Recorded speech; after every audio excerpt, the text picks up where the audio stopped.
আসসালামু আলাইকুম এভরিওয়ান, কি অবস্থা সবার? কেমন আছেন সবাই? আশা করি সবাই অনেক ভালো আছেন। তো আমার আজকের ভিডিওর বিষয় হচ্ছে S7-200 পিএলসিতে সাবরুটিনের ব্যবহার। তো সাবরুটিন কি, সাবরুটিন আমরা কেন ব্যবহার করব সেটা আগে জেনে নিই।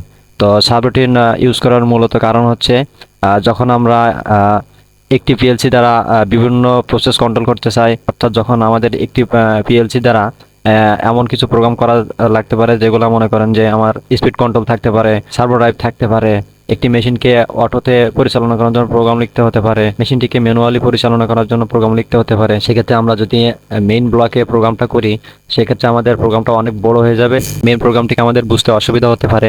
সেক্ষেত্রে আমরা কি করতে পারি, আমাদের বিভিন্ন প্রসেস কন্ট্রোলের জন্য একটি পিএলসির মাধ্যমে যদি প্রোগ্রাম লিখতে চাই, সেক্ষেত্রে আমরা সাবরুটিন ইউজ করে একটি সাবরুটিনে আমরা স্পিড কন্ট্রোলের জন্য প্রোগ্রাম লিখলাম, আরেকটি সাবরুটিন নিয়ে আমরা মেশিনটিকে অটোতে পরিচালনা করার জন্য প্রোগ্রাম লিখতে পারি। আবার আরও একটি সাবরুটিন অ্যাড করে আমরা মেশিনটিকে ম্যানুয়ালি পরিচালনা করার জন্য প্রোগ্রাম লিখতে পারি। এভাবে করে স্পিড কন্ট্রোল বা যে কোনো প্রসেস কন্ট্রোলের জন্য আলাদা আলাদা সাবরুটিন নিয়ে আমরা প্রোগ্রাম যদি লিখি, সেক্ষেত্রে আমাদের প্রোগ্রাম যতই বড় হোক না কেন, প্রোগ্রামটিকে আমাদের বুঝতে অনেক সুবিধা হবে এবং ট্রাবল শুটিংয়ের ক্ষেত্রেও কিন্তু আমাদের অনেক হেল্পফুল হবে। তো চলুন সাবরুটিন কিভাবে নিতে হয়, সাবরুটিনে কিভাবে নতুন সাবরুটিন অ্যাড করতে হয় বা বিভিন্ন রকমের সাবরুটিন কিভাবে কল করতে হয় সেগুলো আজকে দেখবো। তো চলুন ভিডিও শুরু করা যাক। তো প্রথমে দেখেন, আমরা সফটওয়্যারে আসার পরে আমাদের এটা হচ্ছে মেইন প্রোগ্রাম লেখার জন্য পেজ। এরপরে দেখতে পাচ্ছেন এই যে সাবরুটিন, সাবরুটিন 0, এটা হচ্ছে প্রথম সাবরুটিন। এবং এখানে দেখতে পাচ্ছেন এই যে ইন্টারাপ্ট প্রোগ্রাম লেখার জন্য। তো ইন্টারাপ্ট প্রোগ্রাম লেখার আজকে আমাদের বিষয় না, আমাদের আজকের বিষয় হচ্ছে সাবরুটিন কিভাবে ইউজ করতে হয়। তো বিল্ড ইন ভাবে সফটওয়্যার ওপেন করার পরে একটি সাবরুটিন এখানে থাকে। তো সাবরুটিন আমরা যদি নিতে চাই, সেক্ষেত্রে দেখেন এখানে প্রোগ্রাম ব্লকের এখানে এটা প্লাস আইকনে চাপ দেওয়ার পরে এখানে দেখতে পাচ্ছেন সাবরুটিন। তো সাবরুটিন এখানে একটা রাইট বাটন ক্লিক করার পরে এই যে দেখতে পাচ্ছেন ইনসার্ট করার পরে এই যে সাবরুটিনটা ক্লিক করা। সাবরুটিনে ক্লিক করার সাথে সাথে দেখতে পাচ্ছেন যে সাবরুটিন হচ্ছে 0, এই হচ্ছে সাবরুটিন 1। তো আমরা প্রথমে মেইন প্রোগ্রামে আসার পরে এখানে জাস্ট আগে সাবরুটিন 0কে কল করব। তো আমরা এখানে একটা ইনপুট নিয়ে নিব।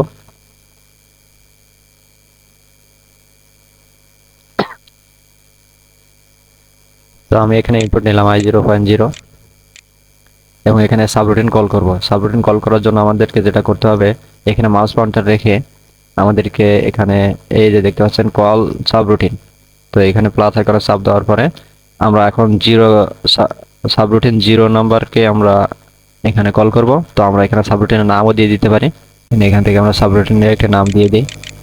তো এটা হচ্ছে আমাদের অটোর জন্য ধরে নিলাম।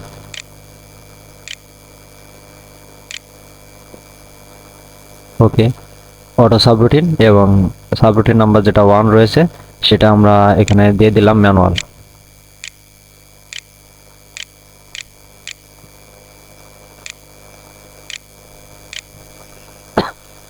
ওকে, তো আমরা আজকে শুধুমাত্র দুটি সাবরুটিন নিয়ে আর কি এক্সাম্পলটা দেখাবো। তো আমরা একটি নিয়েছি অটো এবং একটি আছে ম্যানুয়াল। তো আমরা প্রথমে মেইন ব্লকে আসার পরে এখানে আমরা অটো নিয়ে নিলাম, অটো সাবরুটিনকে কল করলাম। এরপরে আমরা যেহেতু অটো সাবরুটিনকে কল করেছি, তো আমরা অটোতে আসবো। আসার পরে এখানে আমরা একটি প্রোগ্রাম লিখব। তো আমরা এখানে একটি স্পেশাল মেমরি বিট নিলাম, যেটা হচ্ছে SM0.5। 1 সেকেন্ডের ব্যবধানে আমাদের লোডগুলো অন অফ হবে। তো যেহেতু এক্সাম্পল হিসেবে আপনাদেরকে বোঝানোর জন্য প্রোগ্রাম করতেছি, তো দেখেন এখানে আমরা একটা আউটপুট নিয়ে নিলাম Q0.0। আরও একটি নিয়ে নিই।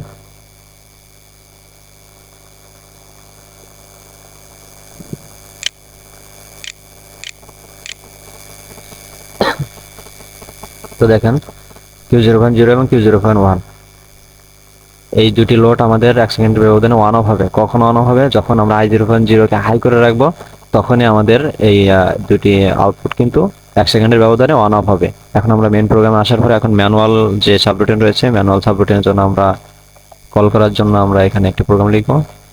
তো আমরা এখানে ইনপুট নিব হচ্ছে i0.1 এবং আমরা এখানে এই যে ম্যানুয়াল সাবরুটিনটাকে ড্র্যাগ এন্ড ড্রপ করে এখানে বসিয়ে দিব। তো যখনই আমরা i0.1কে হাই করব, তখন আমার ম্যানুয়াল যে সাবরুটিন রয়েছে সেই ম্যানুয়াল সাবরুটিনটা কিন্তু কল হয়ে যাবে। তো এখন আমরা ম্যানুয়াল সাবরুটিনে আসবো। ম্যানুয়াল সাবরুটিনে আসার পরে এখানে একটি যে কোনো প্রোগ্রাম লিখব।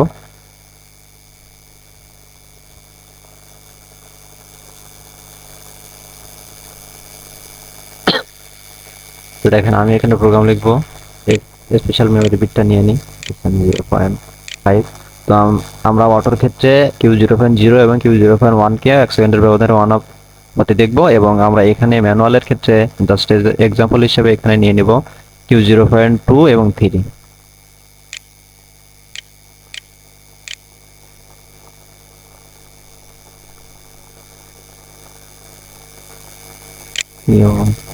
Q0.3।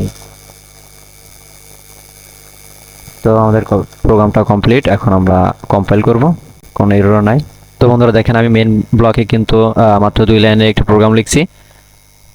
এখানে প্রোগ্রাম যেটা লিখছি সেটা হচ্ছে আমি যখন i0.0 হাই রাখবো তখন কি হবে, আমার অটোর যে সাবরুটিন রয়েছে, অটোতে যে প্রোগ্রামটা লেখা আছে সেই প্রোগ্রামগুলোর এক্সিকিউট হওয়া শুরু হয়ে যাবে। তো যখনই মনে করেন আমি i0.0 প্রেস করলাম, হাই রাখলাম, এখন দেখেন এখানে আমি অটোতে চলে আসবো, অটো সাবরুটিনে।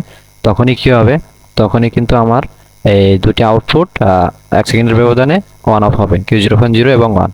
এবং যখনই আমি i0.0 কে লো করে দিব, ম্যানুয়াল i0.1 এটাকে আমি হাই করে দিব, তখনই কি হবে, আমার অটো কিন্তু অটো বন্ধ করে দিয়েছি, এবং এই ইনপুটটাকে যখন হাই করব তখন ম্যানুয়াল সাবরুটিন কল হয়ে যাবে।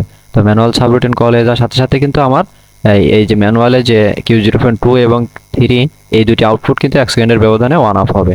তখন কিন্তু আমরা এই অটোতে যে প্রোগ্রামটা লিখেছি, অটো সাবরুটিনে Q0.0 এবং 1 এই দুটি আউটপুট কিন্তু আমার এক্সিকিউট হবে না, অর্থাৎ অন অফ হবে না, তখন কিন্তু আমার ম্যানুয়ালটাই হবে।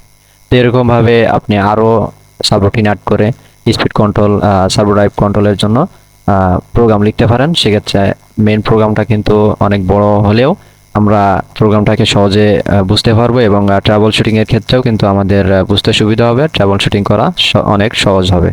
তো আজকের ভিডিও এই পর্যন্ত। ধন্যবাদ সবাইকে। আসসালামু আলাইকুম।